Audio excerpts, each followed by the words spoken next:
To make this rose, you would need a piece of fabric that is about 2.5 in height and 35 inches in length.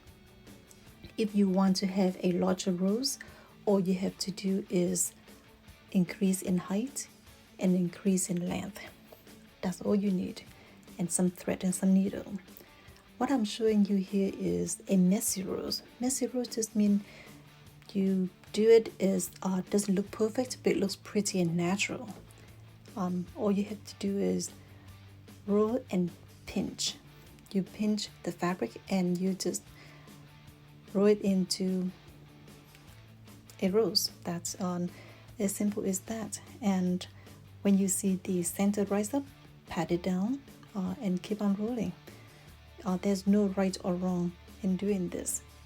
And when you get to the end, what if you do a messy rose, you would have a skinny bottom that you can put a needle through, and just like so, and then you wrap the thread around to hold it all together. That's all it is. Now you have a messy rose. Hope you like it. Oh, and I made this to put on a fidget blanket, but I am just out of idea on how to make it interactive. Let me know if you have some good ideas. Thank you guys.